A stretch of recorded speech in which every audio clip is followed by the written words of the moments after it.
Hola, ¿cómo estás? Te habla tu amigo Eric Quiroz y esto es Centro de Bendición. Bienvenidos al podcast Lectura del libro El campo de batalla de la mente, gana la batalla en tu mente por la conferencista Joyce Meyer, un material de editorial Unilit. Hemos iniciado el capítulo 1. La mente es el campo de batalla. De la primera parte, la importancia de la mente. Vamos a continuar con la segunda parte. Bien, hemos escuchado el lado de María, la historia de María. Vamos a continuar.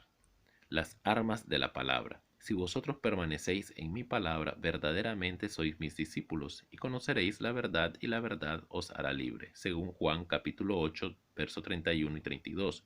Aquí Jesús nos dice cómo hemos de lograr la victoria sobre las mentiras de Satanás.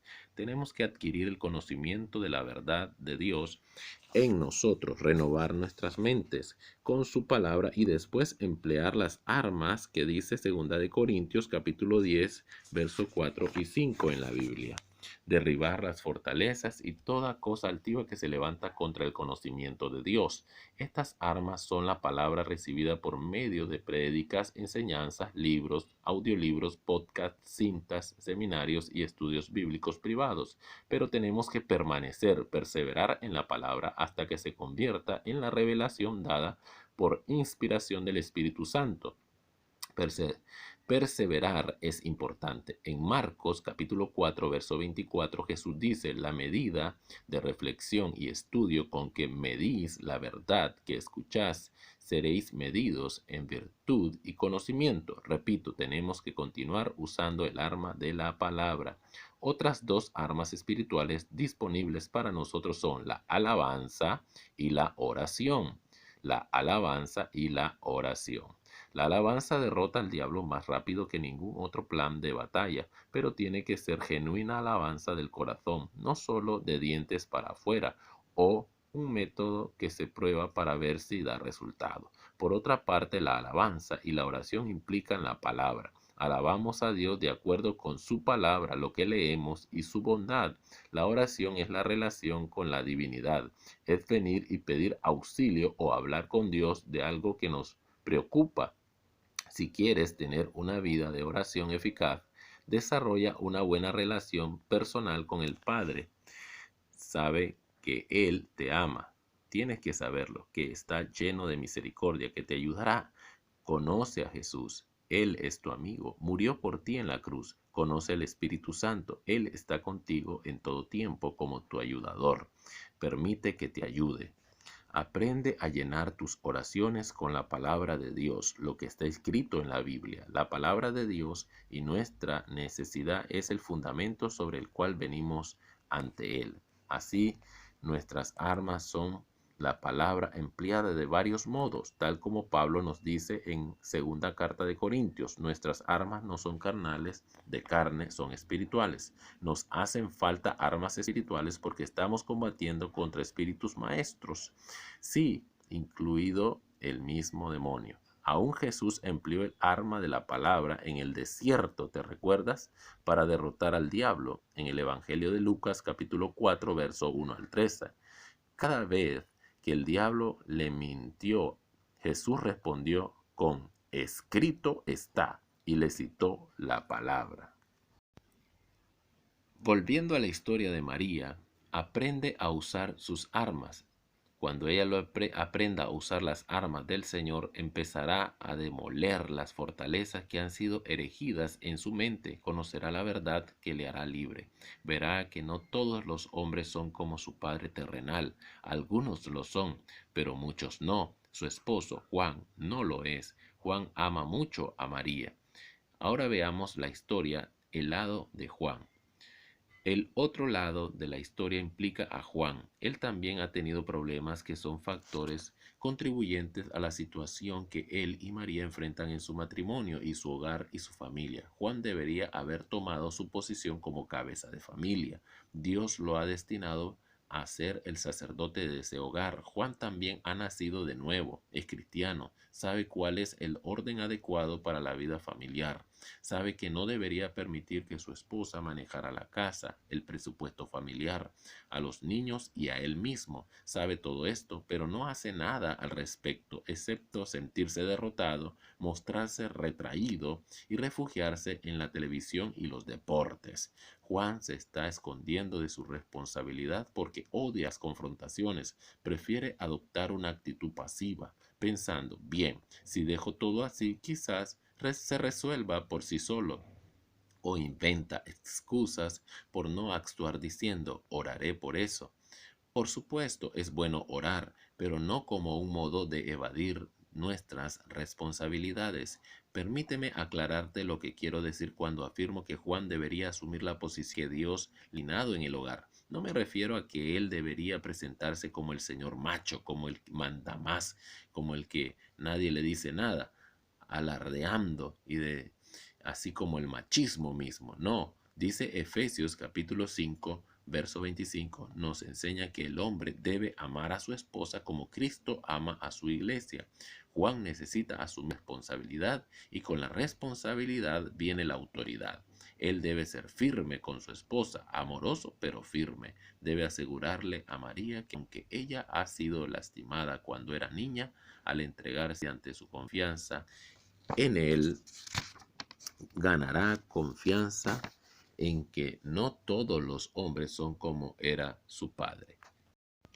Juan debería estar haciendo un montón de cosas, pero lo mismo que María, él también tiene esquemas mentales que le abren la puerta al diablo para mantenerlo cautivo. También hay una batalla en pleno fragor en la mente de Juan. Al igual que María, abusaron de él verbalmente en su niñez. Su dominante madre tenía una lengua afilada y con frecuencia le decía cosas muy hirientes como Juan, eres un desastre, nunca llegarás a hacer nada.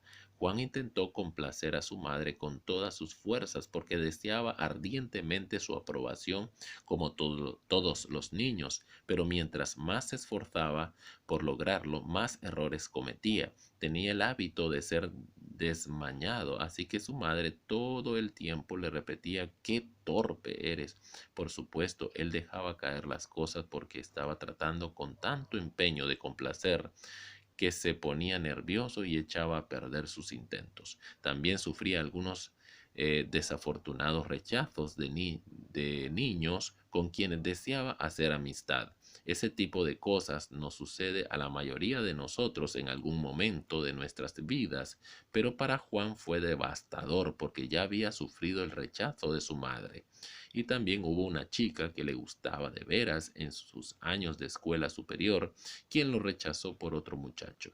Para cuando todas estas cosas habían dejado su marca indeleble en la vida de Juan, y el diablo había bregado diligentemente en él, erigiendo fortalezas en su mente durante años y años, Juan es otra cosa que quedarse quieto, tímido y retraído. Es un tipo de persona aplicable que simplemente no hace olas. Durante años ha recibido ideas dirigidas a él que son por ese estilo. No sirve de nada decirle a nadie lo que piensas. De todas formas, no van a oírte. Si quieres que la gente te acepte, lo que puedes hacer es seguirles la corriente. Las pocas veces que trato de hacer valer su punto de vista en algún asunto, parecía que él siempre terminaba perdiendo. Así que al final decidió que las confrontaciones no merecían la pena del esfuerzo que él hacía. De todas formas, voy a perder al final, decía, razonaba. Así que, ¿para qué empezar algo? ¿Cuál es la respuesta? El Espíritu del Señor está sobre mí, el ungido, el Mesías, porque me ha ungido para anunciar el Evangelio, las buenas nuevas a los pobres. Me ha enviado para proclamar libertad a los cautivos y la recuperación de la vista a los ciegos, para poner en libertad a los oprimidos, quienes están pisoteados, lastimados, aplastados y quebrantados bajo la calamidad, para proclamar el año favorable del Señor, el día en que la salvación y los dones de Dios abunden y se desborden. El Evangelio de Lucas capítulo 4 versos 18 y 19. Con los problemas conflictivos de Juan y María, no es difícil de imaginar lo que es su vida doméstica. Recuerda, ya dije que había muchísimo conflicto allí. El conflicto no siempre es guerra abierta. Muchas veces el conflicto es una corriente subterránea de ira en el hogar que todo el mundo sabe que está ahí, pero nadie la enfrenta. La atmósfera en este hogar es terrible y el diablo está encantado. ¿Qué sucederá con Juan y María y sus hijos? ¿Lograrán vencer? Son cristianos. Sería una vergüenza que su matrimonio fracasara y su familia quedara arruinada. Sin embargo, todo está en manos de ellos. El Evangelio de Juan capítulo 8, verso 31 y 32 será una escritura clave para su decisión. Si siguen estudiando la palabra de Dios, conocerán la verdad y actuar en la verdad los liberará.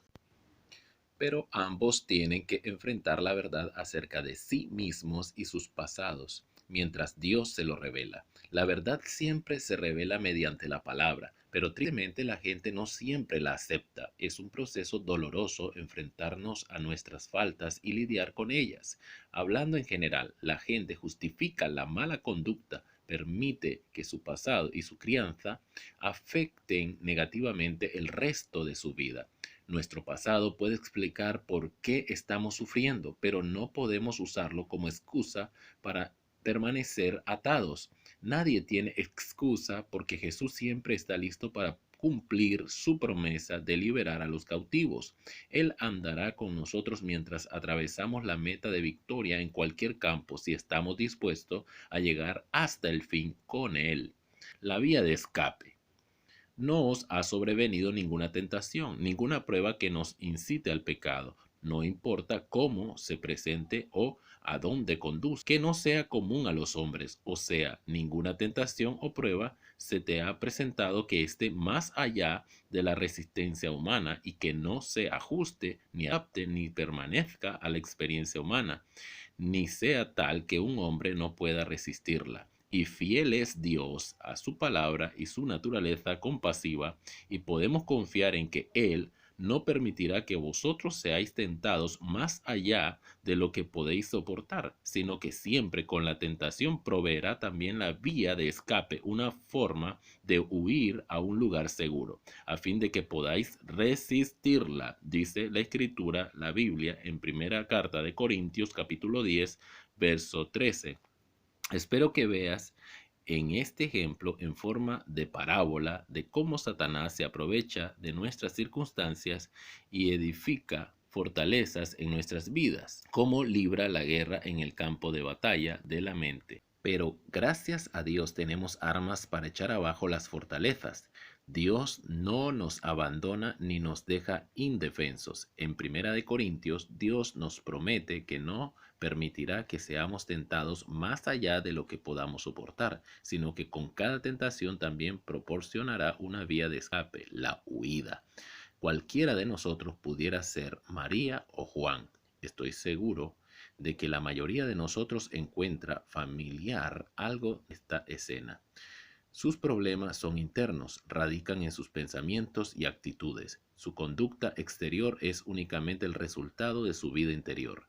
Satanás sabe muy bien que si puede controlar nuestros pensamientos, puede controlar nuestros actos también. Puedes tener algunas fortalezas grandes en tu vida que necesitas derrumbar. Permíteme alentarte diciéndote, Dios está de tu lado. La guerra está en su apogeo y nuestra mente es el campo de batalla. Pero la buena noticia es que Dios está peleando en nuestro bando. Muy bien, hemos llegado a la parte final del capítulo 1. Así que si te ha gustado, déjanos tus comentarios. Esperamos que sea de mucha bendición para tu vida. Suscríbete si todavía no lo has hecho, dale like y comparte con otro. Puedes dejarnos tus preguntas, comentarios o escribirnos al WhatsApp. Muchísimas gracias. Te habla tu amigo Eric Quiroz. Esto es Centro de Bendición y recuerda, tú eres una bendición de Dios. Hasta la próxima.